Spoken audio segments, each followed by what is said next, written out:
Bismillahirrahmanirrahim. Biology, first year, National Book Foundation. The most important topic from the chapter number 4, bioenergetics. And ये याद रखिएगा, non cyclic phosphorylation के बाद अगर कोई टॉपिक को मैं रैंक करता हूँ तो वो ये दूसरे नंबर पे ग्लाइकोल एसिड क्रब साइकिल बहुत ज़्यादा इंपॉर्टेंट है। बेसिकली हम मैकेनिज्म ऑफ एरोबिक रिस्पिरेशन पढ़ें। आपकी किताब लिखती है, बहुत सारे बच्चे इस टॉपिक के लिए मैसेज कर रहे थे और हाई डिमांडिंग टॉपिक है और मोस्ट इम्पोर्टेंट लॉन्ग क्वेश्चन है। You have to try to understand this diagram. अगर आप इस डायग्राम को समझने के काबिल हो गए या समझ सकते या आप समझ जाएंगे इंशाल्लाह आफ्टर द लेक्चर, तो मैं यकीन से कह सकता हूँ कि आपको ये लेक्चर बहुत आसानी से ये टॉपिक समझ आ जाएगा और आप उंगलियों पे इस टॉपिक को करेंगे। बेसिकली थ्योरी आपकी किताब बहुत ज्यादा लिख रही है। आई वुड ट्राई कि मैं आपको वही चीज लिखवाऊं जो आपके काम की हो। ये डायग्राम आप में से हर बंदे को समझ आनी चाहिए और समझाऊंगा भी। एक एक स्टेप लिखेंगे और इसके बाद बात को आगे लेकर निकलते जाएंगे। ग्लाइकोलाइसिस नाम से ही पता चल रहा है, टूटेगी कोई चीज हो, ग्लाइको का मतलब ग्लूकोज है, तो लिख लीजिएगा क्या कहता है सर। थ्योरेटिकल जो चीजें लिखवाई जा रही हैं वो लिखे और साथ वहां पे फिर समझते जाए। Break down of glucose, glucose का टूटना 6 मॉलिक्यूल है किसके, ग्लूकोज के 6 मॉलिक्यूल्स इनटू 2 मॉलिक्यूल, कितने में टूटेगा, 2 मॉलिक्यूल्स ऑफ पायरोवेट। पायरोवेट के 2 मॉलिक्यूल में टूट जाता है।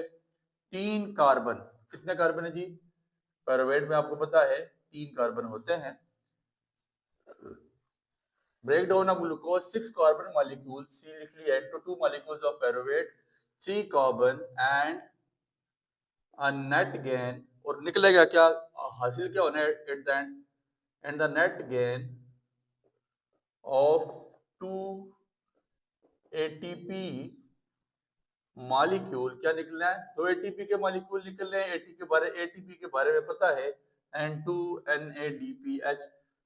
मैं आपको एक रिक्वेस्ट करूंगा कि अगर आपने ये चैप्टर स्टार्ट से नहीं पढ़ा तो ये टॉपिक मत पढ़ें। स्टार्ट से कंसेप्ट सीखते हुए आए, बातें समझते हुए आए, एम इसको स्टार्ट मत करें। बहुत इंपॉर्टेंट टॉपिक है, बहुत ही ज्यादा। ठीक हो गया। अब इसके बाद क्या है, ये कहाँ पाया जाता है, माइटोकॉन्ड्रिया में इसमें होना नहीं है, तो फिर कहाँ होगा sir, it occurs in cytoplasm of cell, ये सेल के साइटोप्लाज्म में पाया जाता है, and not in mitochondria, and not in mitochondria. ठीक हो गया। अब बेसिकली ग्लाइकोलाइसिस 2 साइकिल में कंप्लीट होता है, 2 फेजेस हैं, आपकी किताब भी यही लिखती है, तो हम उन 2 फेजेस के बारे में पढ़ते हैं। आपकी किताब पहला फेज लिख लेती है प्रिपरेटरी फेज, और दूसरा फेज आपकी किताब लिखती है ऑक्सीडेटिव फेज। हम पहले कोशिश करते हैं प्रिपरेटरी फेज और ऑक्सीडेटिव फेज की हम इंट्रोडक्शन पढ़ लें कि होता क्या है बेसिकली, फिर इसको मजीद जो हमने 5 इसके स्टेप्स हैं, 5 प्रिपरेटरी फेज के और 5 ऑक्सीडेटिव फेज के, उसको लिखेंगे। तो प्रिपरेटरी फेज के बारे में लिख लीजिएगा, है क्या बेसिकली, तो N investment phase, phase sir आपकी बुक पे थ्योरी ट्रिकी लिखी हुई है, इसलिए कोशिश करें ये तैयार करें। एंड मैं आप अगर गंदा भी लिखने हो रहा है ना, पहले तो मुझे पता है इस चीज के इदराक है, बट आई वुड ट्राई कि आपको साथ साथ चीजें प्रोनाउंस करके बताता जाऊं, आप लिखते जाएं। An investment phase in which 2 ATPs are consumed, 2 ATPs are consumed, its end product, इसके एंड प्रोडक्ट क्या निकलेंगे, 2 ATP खर्च होंगे, end product are 2 molecules of G3P। G3P के बारे में पता है, ग्लिसर एल्डिहाइड 3 फॉस्फेट, ये देखें ये निकल रहा है ग्लिसर एल्डिहाइड 3 फॉस्फेट। ये यहाँ से आपके पास ऑक्सीडेटिव फेज स्टार्ट हो रहा है, प्रिपरेटरी फेज स्टार्ट हो रहा है, और आपके पास ये यहाँ पे आके खत्म होता है। ये चलें आगे जाके पढ़ते हैं, चले वक्त इंट्रोडक्शन लिख ले इसका। और दूसरा आपके पास कौन सा फेज है, ऑक्सीडेटिव फेज। ऑक्सीडेटिव फेज को क्या, ये इन्वेस्टमेंट फेज भी कहते हैं ऑक्सीडेटिव फेज, इसको प्रिपरेटरी फेज को, और ऑक्सीडेटिव फेज को पे ऑफ फेज। अब आपने इन्वेस्टमेंट कर दिया तो अब उसका पे ऑफ करना है। पे of phase in which not only ATPs और ये पे ऑफ फेज है, खाली एटीपी प्रोड्यूस नहीं होती, बट इट ऑल्सो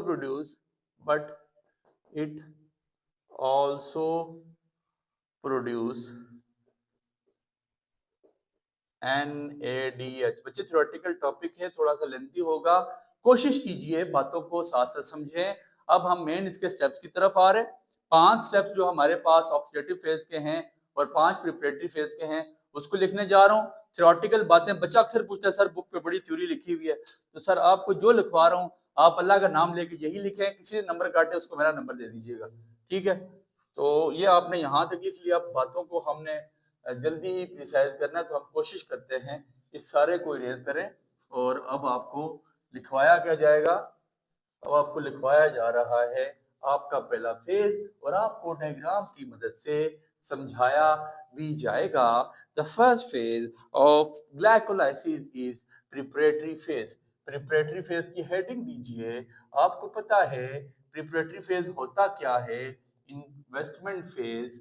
तो ये आपके पास प्रिपरेटरी फेज है, यहां से लेकर यहां तक ये जो पहले 5 पॉइंट हैं, ये जो पहले 5 स्टेप्स हैं, ये प्रिपरेटरी फेज में ही आएंगे। एक एक फेज पढ़ते हैं और उसको साथ डायग्राम से देखते जाते हैं। पहले फेज का नाम आपकी किताब लिखती है फॉस्फोराइलेशन। फॉस्फो का मतलब आपको पता, मैंने वहां पे आपको बताया था फोटो फॉस्फोराइलेशन, ठीक है। तो लाजमी मुझे कमेंट सेक्शन में बताइएगा कि फोटो फॉस्फोराइलेशन या फॉस्फोराइलेशन होता क्या है। फोटो फॉस्फोराइलेशन या फॉस्फोराइलेशन हम लिखते हैं। अब ग्लूकोज आया इन्वेस्टमेंट करने के लिए, glucose is phosphorylate, glucose is phosphorylate by hexokinase और ग्लूकोकाइनेज इनटू द, बल्कि इन द लेवल लिख लीजिएगा, in the liver to glucose क्या बनेगा 6 फॉस्फेट। 2 एटीपी से 1 एटीपी जो इन्वेस्टमेंट, 2 एटीपी हमने 2 एटीपी की इन्वेस्टमेंट की है in the liver to glucose 6 phosphate using 1 ATP. हम 1 एटीपी को यहाँ पे इस्तेमाल करने जा रहे हैं। तो आप मेरी बात पर अगर गौर करें, ब्रैकेट पे मैंने क्या डाला है, एटीपी डाली हुई है, तो लिख रहा हूँ glucose is phosphorylate by hexo HEXO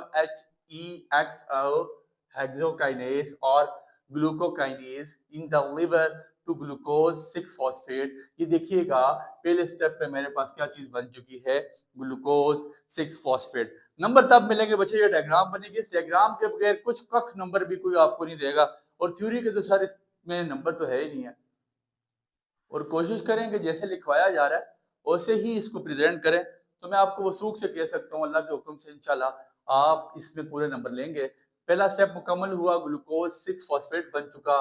दूसरे स्टेप का नाम आइसोमराइजेशन, आइसोमराइजेशन, ठीक है जी, गोरा ऐसे ही पढ़ता है, आइसोमराइजेशन हम भी पढ़ते हैं। अच्छा, अब मैं आपको इसकी शॉर्ट फॉर्म, आप में से अक्सर बच्चे बोलते हैं सर कि हमें स्टेप्स के नाम याद नहीं रहते। अल्लाह करेगा इंशाल्लाह मैं आपको एक ऐसी शॉर्ट फॉर्म पढ़ाऊंगा, कोई हम ऐसा एक कोड बना देंगे जिससे हम ये याद रख सकें इसके फेजेस के नाम। अब आइसोमराइजेशन हो रही है किसकी, ग्लूकोज 6 फॉस्फेट जो बन चुका है, और वो किस में कन्वर्ट हो जाएगा, फ्रुक्टोज 6 फॉस्फेट में। तो क्या करेंगे, ग्लूकोज 6 फॉस्फेट इज आइसोमराइज्ड, सर यही बातें थ्योरी में लिखनी है जो डायग्राम में है, is isomerized to fructose 6 phosphate. Sir इससे आसान आपको लेक्चर मैं वसूख से कहता हूँ पूरी आपको यूट्यूब पे नहीं मिलेगा, जिसपे आपको थ्योरी भी लिखवाई जा रही है और साथ साथ आपको डायग्राम भी समझाई जाए। तो क्या किया, glucose 6 phosphate is isomerized to fructose 6 phosphate, और क्या इस्तेमाल करते क्या करके, बाय फॉस्फो ग्लूकोज आइसोमराइजेशन, ठीक हो गया। तीसरा पॉइंट आपकी स्क्रीन पे, phosphorylation.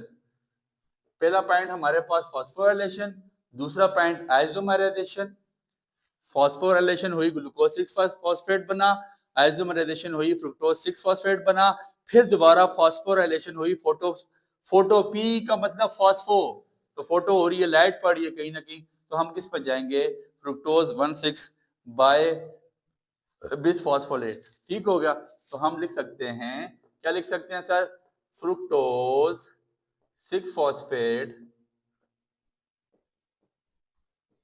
is phosphorylated is phosphorylated, देखिएगा, fructose 6 phosphate is phosphorylated by phosphofructose 1 by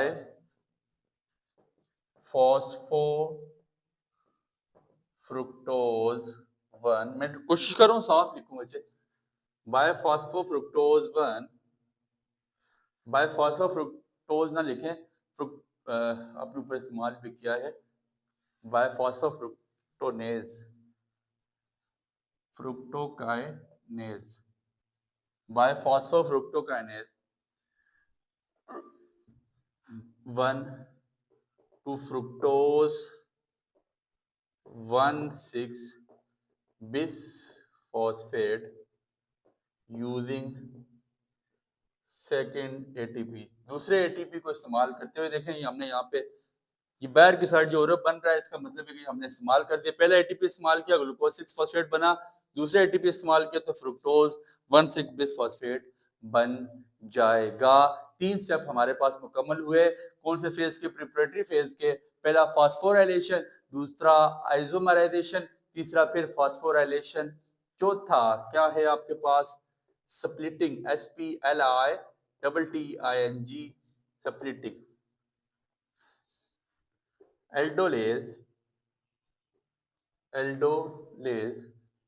अच्छा जी, आपके पास एंड प्रोडक्ट क्या बनेंगे, ग्लाइसर aldehyde 3 phosphate plus dihydroxy acetone phosphate. तो ये आपको भी समझाते हैं, एल्डोज स्प्लिट टूटेगा, स्प्लिटिंग होगी, फ्रुक्टोज 1,6 फ्रुक्टोज 1,6 बिसफॉस्फेट जो भी ऊपर हमारे पास बन चुका है, phosphate into 3 carbon molecules, into 3 carbon molecules, 3 carbon के मॉलिक्यूल बन रहे हैं, क्या बन रहा है, G3P glyceraldehyde 3 phosphate and DHAP, full form लिख लीजिएगा, DHAP की फुल फॉर्म क्या है, डाईहाइड्रोक्सी एसीटोन फॉस्फेट। ठीक है जी, ग्लिसर G3P ग्लिसर एल्डिहाइड 3 फॉस्फेट, मैं आपको आखिर में ट्रिक एक बताता हूँ कि याद कैसे करेंगे, परेशान ना हो, glyceraldehyde 3 phosphate, dihydroxyacetone phosphate, चौथा स्टेप हमारे पास हो चुका। पांचवा स्टेप मेरे पास क्या है, प्रिपरेटरी फेज का आखिरी स्टेप जिसका नाम है फिर आइसोमराइजेशन। ठीक है जी, triose phosphate isomerase converts DHAP into a second molecule of G3P। ये देखें दोबारा ग्लिसर एल्डिहाइड 3 फॉस्फेट बन गया, और इसका मैंने नीचे साथ 2 डाला हुआ है, पहला ऊपर बना था, नीचे दोबारा इसको इस्तेमाल करते हुए डाईहाइड्रोक्सी एसीटोन फॉस्फेट को इस्तेमाल करते हुए हमने ग्लिसर एल्डिहाइड 3 फॉस्फेट बना दिया, और इसका दूसरा मॉलिक्यूल मेरे पास यहाँ पे बना है, तो मैंने लिखा ट्राई आइसोफॉस्फेट, फॉस्फेट क्या होता है, phosphate is isomerize convert DHAP into a second molecule of G3P, the net result is 2 molecule of G3P। अब हमारे पास कितने आ गए, the net result, अब इसका नेट रिजल्ट क्या है, is 2 molecules of G3P glyceraldehyde 3 phosphate. अच्छा बच्चे ये याद रखें, यहाँ से यहाँ तक मेरे पास पहला फेज मुकम्मल हो चुका, जिसका नाम है प्रिपरेटरी फेज, इन्वेस्टमेंट फेज। अब आपने याद रखना है, सर हमें याद नहीं रहेगा कि प्रोडक्ट क्या बनती है और फेजेस के नाम क्या है, तो बच्चे PIPSI, पेप्सी ना याद रखिए, Pepsi, Pepsi, PIP, Pepsi, P for phosphorylation, I for isomerization, P for phosphorylation, S for splitting, and I for isomerization. PIPC, not a Pepsi. It's not a Pepsi. It's a PIPC. Okay. Do you have any problem in this? Now, I don't think so you have a problem. But the thing is that if you remind, अगर आप इसको ऐसे याद करते हैं, PIPC, P for phosphorylation, I for isomerization, phosphorylation, आपके पास splitting and isomerization. अब ये कैसे याद रखें सर? वो तो आपने जुगाड़ बता दिया. अब ये कैसे याद रखेंगे? GGP, GGP, FP, FB, GGP, क्या?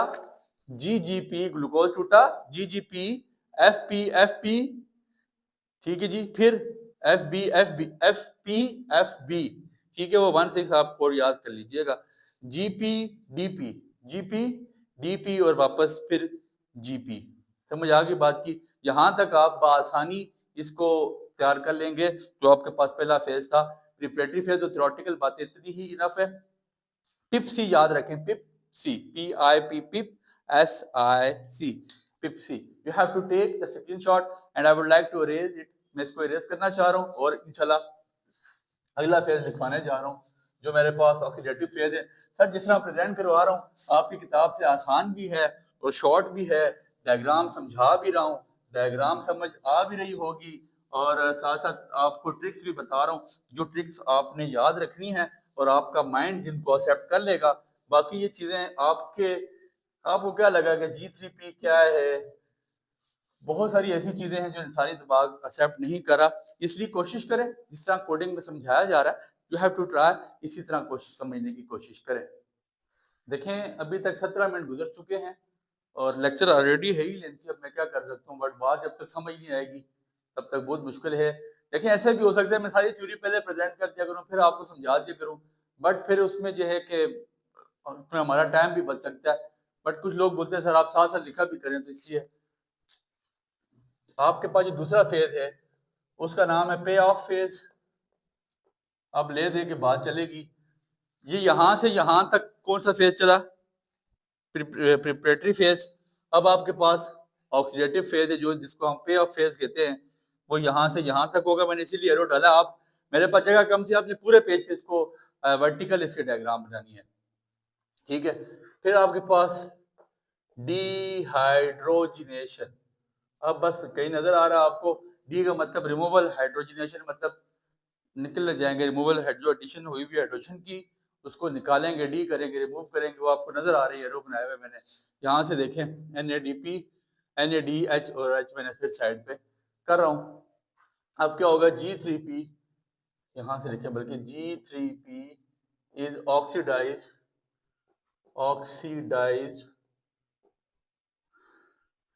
G3P glyceraldehyde 3 phosphate is oxidized and phosphorylated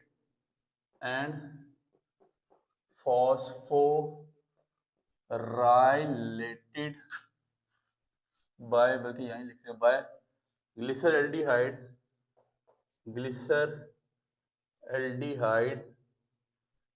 3 phosphate dehydrogenase, removal of hydrogenase to 1,3-bisphosphate producing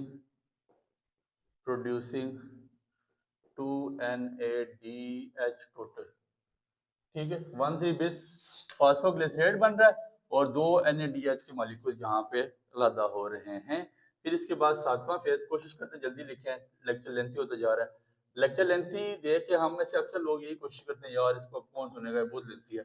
but बातें लोग ये नहीं देखते यार कि काम की बात समझाना है वाले का सेंस क्या है, समझाने वाला समझा कैसे रहा. तो कोशिश किया करें कि ये ना देखा करें यार लेक्चर लेंथी हो गया तो अब हम इसको कैसे पढ़ेंगे. बड़े काम की बातें, अपनी जिंदगी का आधा पौना घंटा अगर इसको दे देंगे तो इम्पोर्टेंट टॉपिक आज 7-8 नंबर कवर हो जाएंगे. Formation of ATP, phosphoglycerate kinase transfers of phosphate group from 1,3 bis phosphो, अब नजर आ रहा है आपको, phosphoglycerate to ADP, ADP forming ATP, क्या बना रहा है, forming ATP and 3 phosphoglycerate and 3 phosphoglycerate. अब 3 फॉस्फोग्लिसरेट का ये दूसरा मॉलिक्यूल यहाँ पे बनना शुरू हो चुका है। ये आपके पास आपका 7वां फेज मुकम्मल हुआ। ऑक्सीडेट प्रिपरेटरी फेज की पहले 5 फेज पिप्सी, अभी आपके पास 2 फेजेस हमने पढ़ ली। एक आपके पास हाइड्रोजनेशन है और दूसरा फॉर्मेशन ऑफ एटीपी है। 21 मिनट का लेक्चर भी हो चुका, कोशिश करते हैं बस 25 के अंदर इसको एंड अप करते हैं। फिर इसके बाद 8वां फेज आपके पास फिर क्या आएगा, आइसोमराइजेशन, फॉस्फोग्लिसरेट, फॉस्फो, देखिए क्या बन रहा है आपके पास, सी दोबारा टूट रहा है, इसमें 2 फॉस्फोग्लिसरेट में phosphoglycerate, glycerate mutase shifts the phosphate group, एक फॉस्फेट ग्रुप को शिफ्ट कर दिया जाएगा एंड किस में चला जाएगा, phosphate group to form 2 phosphoglycerate, और क्या बन जाएंगे, 2 फॉस्फोग्लिसरेट। 9वां पॉइंट आपके पास क्या है, हाइड्रेशन, हाइड्रेशन किसका इस्तेमाल हो रहा है, पानी का, क्या करेगा, सॉरी, अब देखें 2 फॉस्फोग्लिसरेट किस में जा रहा है, फॉस्फोफिनोल पिरोवेट, पायरोवेट पढ़ते हैं, पिरोवेट पढ़ते हैं कुछ लोग, ठीक है। एनोलोज रिमूव्स वाटर, क्या बनाता है, to form phosphoenolpyruvate, PEP। Hydration हो चुकी है, पानी आ गया है, ठीक है, ये देखें, और फिर फॉस्फो इनोल पायरोवेट बन चुका है। अब इसमें आखिर में आपके पास पायरोवेट 2 हो जाएंगे और क्या निकल जाएगा, आखिरी पॉइंट का नाम है फॉर्मेशन ऑफ एटीपी, एटीपी का बन जाना स्टार्ट, हमने लिखा सेकेंड प्रोडक्ट में हमारे पास आएगी। तो pyruvate, pyruvate kinase transfer the phosphate form, phosphate form कौन सी जी, PEP, फॉस्फोफिनोल पायरोवेट, फॉस्फोइनोल पढ़ सकते हैं, pyruvate PEP to ADP, producing 2 ATP, क्या बना रही है, producing 2 ATP total and 2 molecules of pyruvate and 2 molecules of pyruvate. This is the whole story। और आपके पास पहले बन गए थे पिप्सी, ये आपके पास पे ऑफ फेज में है या आपके पास ऑक्सीडेटिव फेज में, DFI सॉरी DFI मतलब इसकी कोई इतनी खास वो बनती नहीं है। पिप्सी तो समझ आते हैं, पेप्सी से हम पिप्सी याद रख लेंगे, पेप्सी से पिप्सी, DFI HF मतलब आप इस तरह इसको याद रख लेते हैं। और ये डायग्राम आप रहिएगा, इस लेक्चर को, इस टॉपिक को इंतहाई इंतहाई इंतहाई इंपॉर्टेंट रखें। आपके कॉलेज में पेपर है, बोर्ड का एग्जाम है, लाजमी आता है सर, इसके बगैर पेपर मुकम्मल नहीं होता, इसके बगैर क्रब साइकिल के बगैर। इंशाल्लाह अगला लेक्चर क्रब साइकिल पे रिकॉर्ड करते हैं। उम्मीद है बात आपके पल्ले पड़ी है, दुआ में याद रखिएगा। बहुत शुक्रिया।